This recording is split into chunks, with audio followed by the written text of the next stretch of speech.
It is often difficult and painful for Molly to stand by and watch Jai struggle as he learns. Her natural inclination is to keep him by her side and help him each time he falters. Move it out of the way.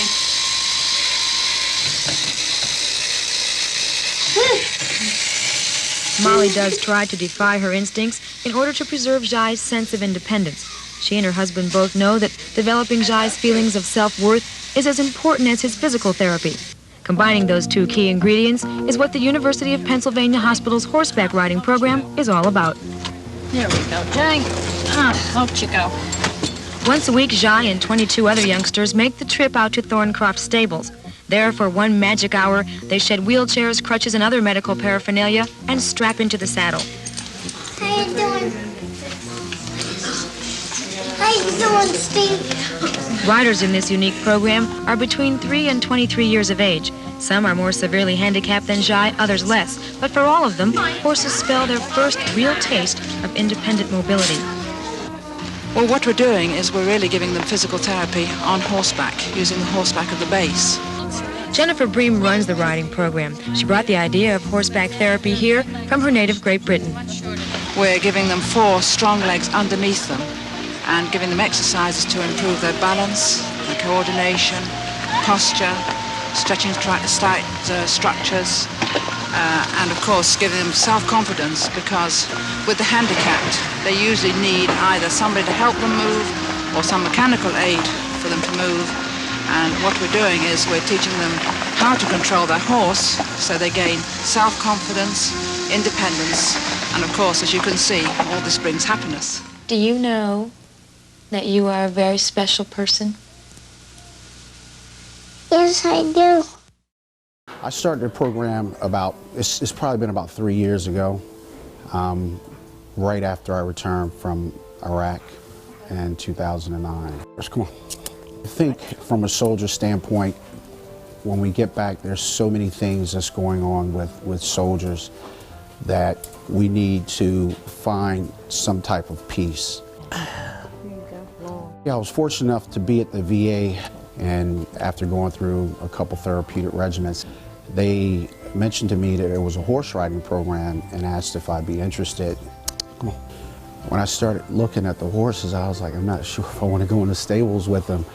But it was just something tranquil and majestic about this place and about the animals that, you know, I said, I gotta at least give it a try. This has really helped open up my communications with my family and my friends, whereas, you know, before it was a little difficult. Unfortunately, I had one of my soldiers commit suicide, and we, you know, buried him down in Arlington not long ago. And it hasn't been a day that's gone past that I didn't think of how this program could have benefited him. Thorncroft is a therapeutic riding program where people of all abilities and ages come together for therapy and pleasure. We began in 1971. We started out obviously with one rider, and Marge Harry is her name. She started here in 1971. She still rides here today, and we grew there until now. We have about 350 riders a week, about half of whom have some sort of disability. The Thorncroft community is 70 acres of animals and people, volunteers, families, and our horses.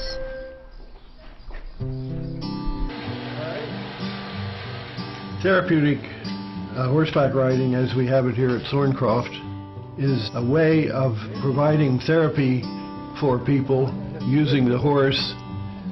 Finally, he's got one that'll communicate with him. It's beneficial in a number of different ways.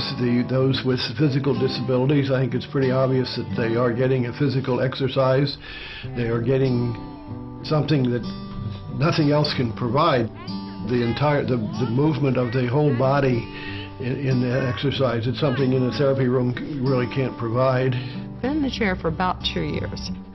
You don't remember what it's like totally to walk, and yeah, you get up and you may transfer from one place to another, that you don't do the actual movement of walking.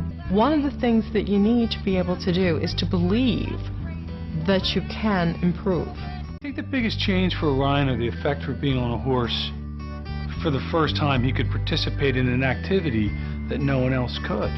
He was able to do things that he couldn't do before.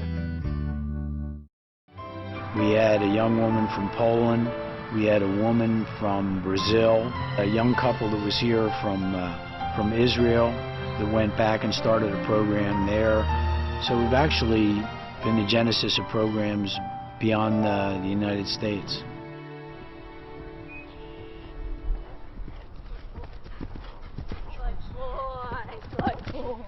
The fees we charge are minimal, and they don't cover our costs. For basic maintenance of the animals, for any improvements and all that, we have to have some outside help.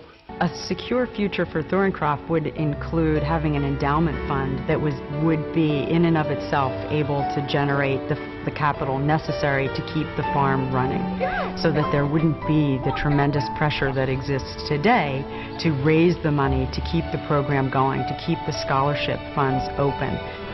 We would love to grow our endowment over the years so we'd be in a position to fund more of our operating deficits. There's no end to the need for therapeutic horseback riding, and the more programs we can get started, the more individuals we can reach. We had been through physical therapy programs at schools. We'd been to countless doctors. It was Thorncroft that made him walk. Thorncroft is magical.